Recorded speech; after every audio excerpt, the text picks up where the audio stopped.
رب اشرح لی صدری ویسر لی امری واحلل عقدۃ من لسانی یفقہوا قولی رب زدنی علما رب زدنی علما رب زدنی علما۔ السلام علیکم ورحمۃ اللہ وبرکاتہ۔ آج اللہ جل شانہ کے کرم سے ہم اگلی سورت کا آغاز کرنے جا رہے ہیں۔ اللہ رب العزت سے دعا ہے اس قرآن کو ہمارے لیے نور کا باعث بنائیں، قبر میں بھی، دنیا میں بھی اور آخرت میں بھی ہمارا ساتھی بنائیں۔ سورہ قریش۔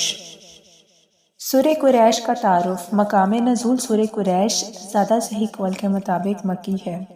اس سورت میں 1 رکوع اور 4 آیتیں ہیں۔ قریش ایک قبیلے کے نام ہے اور اس سورت کی پہلی آیت میں یہ لفظ موجود ہے۔ اس مناسبت سے اسے سورہ قریش کہا جاتا ہے۔ سورہ قریش کے مضامین۔ اس سورت میں بیان کیا گیا ہے کہ اللہ جل شانہ نے قریش کو تجارت کے لیے ہر سال میں 2 سفر کرنے کی طرف رغبت دلائی اور ان کی محبت ان کے دل میں ڈال دی، اس لیے انہیں چاہیے کہ بتوں کے بجائے اس رب تعالیٰ کی عبادت کریں جس نے انہیں بھوک میں کھانا دیا اور انہیں کئی قسم کے خوف سے امن عطا کیا۔ سورہ فیل کے ساتھ مناسبت۔ سورہ قریش کی اپنے سے ماقبل سورہ فیل کے ساتھ مناسبت یہ ہے، دونوں صورتوں میں اللہ تعالیٰ نے اہل مکہ کو اپنی نعمتیں یاد دلائی ہیں۔ چنانچہ سورہ فیل میں یہ نعمت یاد دلائی کہ اللہ تعالیٰ نے ان کے دشمن ابرہہ کو ہلاک کیا جو کہ کعبہ معظمہ کو گرانے آیا تھا، اور سورہ فیل میں یہ نعمت یاد دلائی کہ اللہ جل شانہ نے ان میں تجارت کرنے کی رغبت پیدا فرمائی اور سردی گرمی کے موسم میں انہیں دوسرے شہروں میں تجارت کے لیے سفر کرنے پر تیار کیا۔ چلیں اپنی سورت کا آغاز کرتے ہیں ہم۔ اعوذ باللہ من الشیطان الرجیم، بسم اللہ الرحمن الرحیم۔ لِإِلَافِ بوجہ مانوس کرنے قریش کی، ایلافہم مانوس کرنے کے، رحلتا انہیں سفر سے، شتائی جاڑے، والصیف اور گرمی کے، فلیعبدوا پس چاہیے کہ عبادت کریں وہ رب کی، ھذا اس، البیت گھر کے، الذی وہ رب، اطعمہم جس نے کھانا دیا، من انہیں، جوع بھوک میں، وآمنہم اور امن دیا، من انہیں، خوف ڈر سے۔ ترجمہ۔ قریش کے مانوس کرنے کی وجہ سے، انہیں سردی اور گرمی دونوں کے سفر سے مانوس کرنے کی وجہ سے، تو انہیں اس گھر کے رب کی عبادت کرنی چاہیے جس نے انہیں بھوک میں کھانا دیا اور انہیں خوف میں امن بخشا۔ لِإِلَافِ قریش کو مانوس کرنے کی وجہ سے۔ اس سورت کا خلاصہ یہ ہے کہ اللہ جل شانہ کی نعمتیں بے شمار ہیں۔ ان میں سے ایک ظاہری نعمت یہ ہے کہ اس نے قریش کو ہر سال میں 2 سفروں کی طرف رغبت دلائی اور ان کی محبت ان کے دل میں ڈالی۔ چنانچہ قریش تجارت کے لیے سردی کے موسم میں یمن کا اور گرمی کے موسم میں شام کا سفر کرتے تھے، اور ہر جگہ کے لوگ انہیں اہل حرم کہتے تھے اور ان کی عزت اور حرمت کرتے تھے۔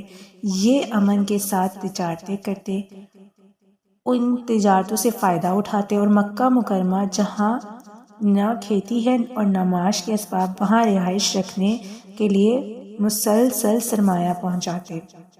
ان پر اللہ جل شانہ کی یہ نعمت ظاہر ہے اور یہ لوگ اس سے فائدہ اٹھاتے ہیں، تو انہیں چاہیے کہ وہ اس نعمت کا شکر ادا کرتے ہوئے کعبہ معظمہ کے رب کی عبادت کریں جس نے انہیں ان سفروں کے ذریعے بھوک کی اس حالت میں کھانا دیا جس میں وہ ان سفروں سے پہلے اپنے وطن میں کھیتی نہ ہونے کے باعث مبتلا تھے،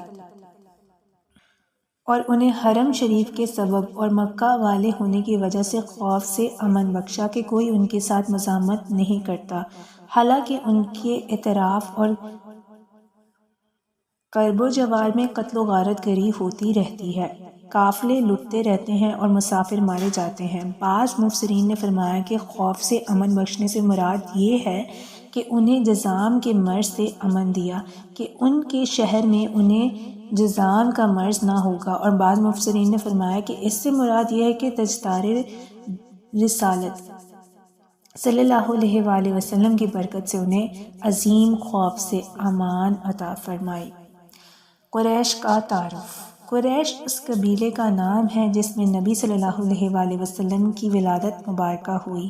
اس قبیلے کے اس نام کی مختلف وجوہات بیان کی گئی ہیں۔ ان میں سے ایک یہ ہے کہ نبی صلی اللہ علیہ وآلہ وسلم کے آباء و اجداد میں سے ایک باکمال ہستی فہر بن مالک ہیں، ان کا لقب قریش ہے اور ان کی اولاد قریشی یا قریش کہلاتی ہے۔ فہر بن مالک قریش اس لیے کہلاتے ہیں کہ قریش ایک سمندری جانور کا نام ہے جو بہت ہی طاقتور اور وہ سمندری جانوروں کو کھا ڈالتا ہے۔ یہ جانور تمام جانوروں پر ہمیشہ غالب ہی رہتا ہے، کبھی مغلوب نہیں ہوتا، اور چونکہ فہر بن مالک اپنی شجاعت اور خودداد طاقت کی بنا پر عرب کے تمام قبائل پر غالب تھے، اس لیے تمام عرب والے ان کو قریش کے لقب سے پکارنے لگے۔ قریش کے بارے میں احادیث۔ یہاں قریش سے متعلق 3 احادیث دیکھتے ہیں ہم۔ نبی صلی اللہ علیہ وآلہ وسلم نے ارشاد فرمایا، اللہ تعالیٰ نے حضرت اسماعیل علیہ السلام کو اولاد میں سے کنانہ کو چن لیا اور کنانہ سے قریش کو چن لیا اور قریش میں سے بنو ہاشم کو چن لیا اور بنو ہاشم میں سے مجھے چن لیا۔ دوسری حدیث دیکھتے ہیں۔ حضرت ابو ہریرہ رضی اللہ تعالیٰ عنہ سے روایت ہے کہ رسول خدا صلی اللہ علیہ وآلہ وسلم نے ارشاد فرمایا، لوگ اس معاملے حکمرانی میں قریش کے تابع ہیں کہ مسلمان ان کے مسلمانوں کے اور کافر ان کے کافروں کے تابع ہیں۔ تیسری حدیث ہم دیکھتے ہیں۔ رسول خدا صلی اللہ علیہ وآلہ وسلم نے ارشاد فرمایا، خلافت قریش میں رہے گی جب تک یہ دین کے محافظ ہیں، اور جو کوئی ان سے عداوت رکھے گا اسے اللہ تعالیٰ اوندے منہ گرائے گا۔ سورہ قریش کی آیت نمبر 3 سے ہمیں کیا معلوم ہوتا ہے؟ اس آیت میں چند باتیں ہمیں معلوم ہوئیں۔ پہلی، کفار بھی شرعی عبادت کے مکلف ہیں کہ ایمان لائیں اور عبادت کریں۔ دوسری، کفر کی حالت میں کوئی نیکی صحیح عبادت نہیں، کیونکہ کفار مکہ طواف، حج، عمرہ اور حاجیوں کی خدمت کرتے تھے، مگر انہیں کل عدم قرار دیا گیا۔ تیسرا، کعبہ معظمہ عظمت و جلال والے رب تعالیٰ کی ذات کا مظہر ہے۔ چوتھا، اللہ تعالیٰ اگرچہ ہر ادنا و اعلیٰ کا رب ہے، لیکن اس کی ربوبیت کو اس کی اعلیٰ مخلوق کی طرف منسوب کرنا چاہیے، جیسے یوں کہنا چاہیے کہ اے محمد صلی اللہ علیہ وآلہ وسلم کے رب، اے کعبہ معظمہ کے رب۔ آگے ہم دیکھتے ہیں کہ لوگوں کو سہولت دینا اور معاشرے میں امن و امان قائم کرنا اسلام کی بنیادی ترجیح ہے۔ آیت نمبر 4 میں بھوک کی حالت میں کھانا دیے جانے اور خوف کی حالت میں امن دیے جانے کا ذکر ہے۔ یاد رہے کہ بھوک اور خوف دو ایسی چیزیں ہیں جو معاشرے میں گناہوں اور بدکاریوں کی تعداد میں اضافہ کرنے کا باعث بنتی ہیں، بدسکونی پھیلانے میں انتہائی اہم ہے، اور جبکہ بھوک کا ختم ہونا اور خوف کا دور ہو جانا معاشرے میں پاکیزہ ماحول اور امن و امان کی فضا کو قائم کرتا ہے۔ اسے دوسرے انداز میں یوں سمجھ لیجئے کہ جہاں لوگوں کو سہولتیں دی جائیں، ان کی ضروریات زندگی کو پورا کرنے کا انتظام کیا جائے، وہاں گناہ اور بدکاریوں کی شرح کم ہو جاتی ہیں۔ جہاں امن و امان قائم ہے، وہاں جرائم کی تعداد بھی نہ ہونے کے برابر ہوگی، لوگ پرسکون زندگی گزاریں گے۔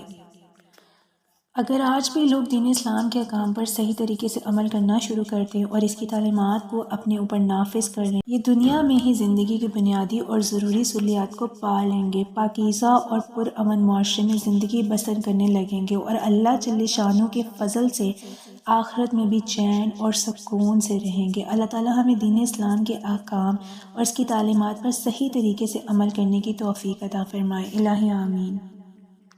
یہاں ہماری سورت کا اختتام ہوا۔ سورہ قریش ہمیں کیا سکھاتی ہے؟ سورہ قریش ہمیں اللہ تعالیٰ کی نعمتوں کا شکر ادا کرنے اور صرف اسی کی عبادت کرنے کا بہت پیارا سبق دیتی ہے۔ اس سورت میں اللہ جل شانہ نے قریش کے قبیلے کو ان کی امن اور رزق کی نعمتوں کو یاد دلایا ہے۔